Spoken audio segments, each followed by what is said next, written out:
Today we will reflect on SD 50.26 and 27. SD 50.26 is called, well, they're both called Nibbana Sutta. The first one, SD 50.26, is the Navaka Nibbana Sutta, the ninth discourse on Nibbana, A9.48. The second sutta, SD 50.27, is it's called the Parinibbana Sutta actually, by its prefix Navaka.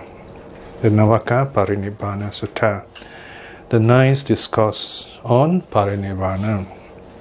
This is A9.49. Both the suttas are about the same thing, this progress to nirvana, or ways of looking at nirvana, two ways of looking at nirvana. It is also interesting that what the sutta is telling us is that at an early stage in the history of early Buddhism, both the words nibbana and parinibbana mean the same thing. Both these terms simply refer to awakening to true reality, to nirvana. The change occurred when the Buddha has passed away, or after the Buddha has passed away, especially with the Mahaparinibbana Sutta. What's interesting with this long sutta is, in the Majjhima Nikaya, is that it is in the title. The title uses the word parinibbana in a new way to refer to the final passing away of the Buddha. So in other words, in the Digha Sutta, which records the last days of the Buddha and some time after that, the word parinibbana, meaning final passing away, has taken on a slightly different etymology. Pari meaning completely all around, nirvana, passing away, nirvana, awakening, or extinguishing, the fire going out. So this is going out all around, extinguished all around, final passing away, no more rebirth. But technically they're both the same. When someone, an arahat, attains nirvana, he is not reborn anymore after that. So in other words, technically we have two basic types of nirvana, if you like. The difference is in terms of time, not really in terms of type. It is how we look at it. I mean, nothing happens to nirvana. When you look at it, nirvana doesn't change. It's how we see the Buddha, how we see the Arhat. When the Buddha awakens under the Bodhi tree, we say that he attains Kilesa Nibbana. In other words, the extinguishing, the blowing out, the total removal or abandonment of the defilements, of the unwholesome roots of greed, hate, delusion, and all the host of various defilements that not only make us create bad karma, but also bring rebirth. All that are gone in the Buddha and the Arahats. It's the exact same freedom, exact same awakening as the Sama Sambuddha or the Sambuddha Sutta declares. The awakening of the Buddha and the awakening of the Arahats are the same, they are identical. The only difference is that the Buddha is the first to awaken in this universe, and he declares the teaching. He discovers the Eightfold Path and he declares the teaching. And the Arahats are Anubuddha, they follow the Buddha and they come after the Buddha. That's the only difference in terms of time. So the Buddha, in other words, is primus inter pares, the first amongst equals. Then When the Buddha passes away, or when an Arhat passes away, we call that the nirvana of the aggregates, Khanda Nibbana.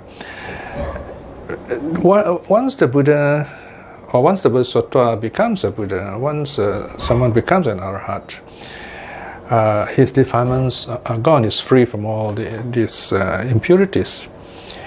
He's no more reborn, but he continues to live because of his remaining aggregates. Now, before awakening, the aggregates are called the aggregates of clinging, Kandupadana. Okay? Panchakanda, that is the 5 aggregates. Or they call Panchupadana Kanda, the 5 aggregates of clinging, because in the unawakened, we cling to form, to our body, to what we see. We cling to feeling, we cling to perceptions, we cling to formations, and we cling to consciousness. So they're called the aggregates of clinging. In the case of the Buddha and the Arhats, there are these 5 aggregates. No new karma is created. The Buddha, the Arhats are happy. They're just kind of so-called inhabiting this body as long as it lasts. So once they pass away, once they parinibbana, if you like, this aggregate cease to be. Right? So these are the 2 terms, Kilesa Nibbana and Khanda Nibbana. But here in these 2 suttas, A9.48, A9.49, we have 2 terms being used, Nibbana, Parinibbana. They both refer to the same things, to the same thing, that is awakening. Both suttas, they are identical in words, in structure, everything's the same, except for the key word Nibbana, and in the second sutta is Parinibbana. The key idea in this 2 sutta is the word pariyaya or pariyayena. Very loosely translated, in English it would be in a manner of speaking. In a manner of speaking, all right? Because we're talking about nirvana here, so we can't be exact, really, because nirvana is something you can't really, strictly speaking, talk about. Or perhaps we can say something about it, but that is still not nirvana. But it gives us an idea of what it can be like, in other words. So this sutta gives us that idea so that we are inspired to practice and head in that direction. So what is this pariyaya about in terms of nirvana? So here the structure of both sutta is very similar to the previous Nibbana Sutta on the, for example, the Navaka Sandittika Suttas in A946 and 47. Here we have the 4 form jhanas, and followed by the 4 formless attainments, and then we have these 4, as the meditator progresses, it is called the nirvana, the pariyaya, in terms of pariyaya, in nirvana in a manner of speaking. Only the last one, that is cessation, the cessation of perception and feeling, that last one, which only Buddhas and Arahats can experience, that one is called the nirvana, which is non-paraya. In other words, it's a direct experience, it's the real thing. Now, that's the only difference. Okay, so it's a very simple sutta in that sense. Okay, so of course everything's laid out systematically here to help us reflect on the 9 progressive stages, that is the 4 form jhanas, the 4 formless attainments, plus cessation. These are called the 9 progressive abodes, because you go through them progressively.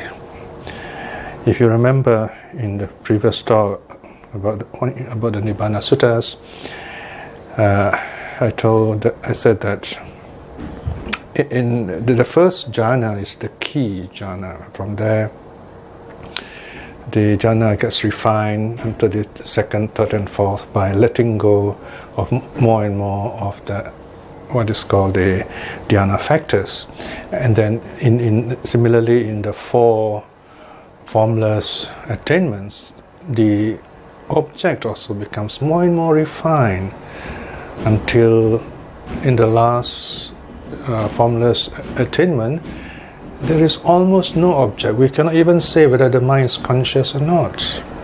And then finally there is cessation, where life as we know it seemed to stop. But I mean, if you kind of try to examine this meditator by even by modern scientific instruments, this person, this meditator in cessation will be declared legally dead, medically dead. But after a while, after 7 days definitely, this meditator comes back alive. So that's the difference of this, the meditation on cessation. Okay?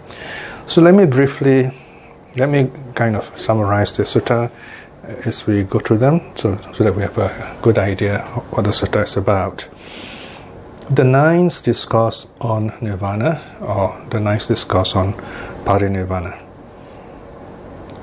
originating in Kosambi. So this is taught in the far west, the city of Kosambi. Nirvana, Avuso, it is said. How, Avuso, has the Blessed One spoken of nirvana? So here again, notice, it's not the Buddha speaking, it's probably Ananda saying, well, okay, this is, what is nirvana? Okay, then the sutta goes on to say, here Avuso, among quite secluded from sensual pleasures, secluded from unwholesome mental states, attains and dwell in the first dhyana, and then the 5 dhyana factors are mentioned. So in the first dhyana, the 3.2 says, he dwells having touched that base with the body as it is attained, and he understands it with wisdom. To that extent, so the Blessed One has spoken of nirvana in a provisional or relative manner. Okay, so what happens when someone attains the first dhyana? What is it that attains nirvana here in the first dhyana? It is the 5, what I call the 5 mental hindrances, sensual pleasures, ill will, and so on, whatever holds us back from attaining focus, from attaining the first dhyana. In other words, all the senses are settled, they're peaceful, they don't trouble us anymore, the mind is totally focused. The 5 mental hindrances have attained nirvana, so to speak, in other words. So this is the meaning here. It's quite simple already. And then the sutta goes on to the second dhyana. And furthermore, also among with the settling of initial application and sustained application, right? So the first 2 dhyana factors are resolved. They settle down. They don't exist anymore. You don't need them anymore. Okay. So here there is tranquility and oneness of mind. So this is the second jhana. So here, what attains nirvana here? It is the first 2 dhyana factors. Initial application, sustained application cease to be. They're gone. Right? So this is a way of speaking. Right? Again here, let us remember this. We're talking about no ordinary meditator here. It's someone who's meditating on the path of awakening. Of course, I mean, even in non-Buddhists may, kind of be able to attain dhyanas if they follow the instructions carefully. But here, there's something different. This meditator also practices insight. Right, so then the sutta goes on to the third dhyana. And furthermore, also among with the fading away of zest, and then the third dhyana arises. So here, the jhana factor of zest, piti, This exuberant joy settles down, it goes away, it's no more there. It attains nirvana, so to speak, pariyaya. So this is the third dhyana. And then the fourth dhyana. And furthermore, also among with the abandoning of joy and pain, and the previous disappearance of pleasure and displeasure. Right? So here, pleasure and pain on the bodily level, on the mental level, all gone. All feelings gone, all pleasures gone. So this is the fourth dhyana. All right. So with the attaining nirvana of the of sukha here, if you like, of joy itself. So there's only equanimity because it's the fourth.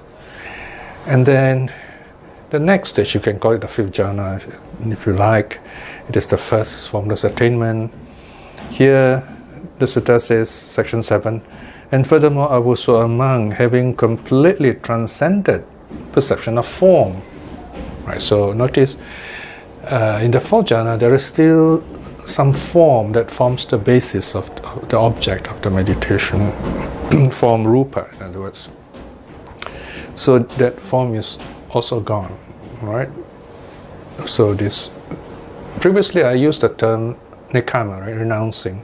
But in this sutta, the word is nibbana. So there is the nibbana of form, if you like.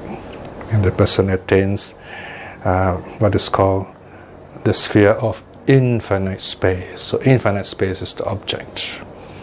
Then in the next formless attainment, the second formless attainment, and furthermore, also among having completely transcended the sphere of infinite space. So here the meditator gently lets go of this object which is infinite space. He renounces this object that is infinite space. This infinite space attains nirvana, so to speak. Okay? And that is the sphere of infinite consciousness. So now the object is this very, very subtle consciousness. Then comes the third formless attainment, section 9. And furthermore, also among having completely transcended the sphere of infinite consciousness, contemplating there is nothing. Right? So here, the meditator comes out with meditation and gently lets go of the object, that is infinite consciousness, and he perceives nothing. Of course, here the sutta mentions as if the person is talking, there is nothing. But in deep meditation, we don't talk. We know that subtly there is nothing. Okay. And that brings us to this third formless dhyana. So here what's interesting is the meditation object is nothing. That is the very subtle, very high level of formless attainment. And in the last of this formless attainment, the fourth, even this nothing is let go of. Section 10. And furthermore, also among having completely transcended the sphere of nothingness, contemplating this is peaceful, this is sublime. Notice, it's just a kind of like feeling this joy, that's all. There's nothing to say here really. And attains to the sphere of neither perception nor non-perception. Because here even this object of nothing is let go of as attained nirvana, so to speak. We cannot say that there is consciousness or there is no consciousness. Very subtle state here. Nothing to talk about here. This is the eighth, the highest level of the formless attainment, which was attainable in the Buddha's time. Now, the meditator, the Buddha, the Arhat, even let go of this base of neither perception or non-perception, and that brings the Buddha or the Arhat to the last stage, the ninth abode, section 11, Furthermore, avuso among having completely transcended the sphere of neither perception nor non-perception, attains and dwells in the cessation of perception and feeling. Notice perception and feeling. There's this awareness of something, this recognizing of something is all gone. This feeling of enjoying something also gone. Total peace. This is cessation. And having seen it with wisdom, his mental influxes are fully destroyed. There you are. So this refers to either Buddha or the Arhat. To that extent, avuso, the Blessed One has spoken on nirvana in a non-provisional way. So only here the wording is different. It says non-provisional way. So in other words, this is the real thing. This is the experience of nirvana. So there you are. This sutta gives us this idea of the subtle teaching on the differences in the meditation, how nirvana is experienced, so to speak, in this life itself, nirvana here and now. So do reflect on it again and feel the joy of this teaching, so that we are inspired to practice on our own to at least attain stream winning in this life itself. So with that we end the study of these two suttas, A 9.48 and A 9.49.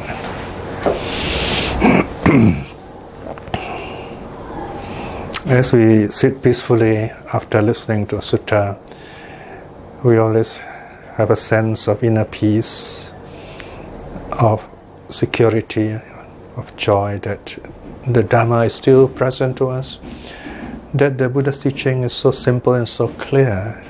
We just need to read it to understand it, and to put it all together and build it up like steps to higher safe ground from the floods. So practicing in this way, we approach closer, ever closer to the path to awakening, to attaining stream winning. Reflecting in this way is good karma. But above this good karma, may we be blessed with wisdom and courage to aspire to attain at least stream winning in this life itself. And by the power of the three jewels, may we be blessed with peace and joy and good health and wisdom to study the suttas, to practice it, and to teach it, and to aspire to stream winning too. And that we are well and happy to do so. And by the same token, by the power of three jewels too, may our loved ones, people who care for us, and those who are practicing the Dhamma to be well and happy. And may they aspire and attain winning in this life itself at least. And by the power of the three jewels too, may those who are lost, seeking the truth, those who have difficulty with the Buddha's teaching, to come to see all this wonderful true reality in this life itself. May all beings be well and happy. Sadhu, sadhu, sadhu.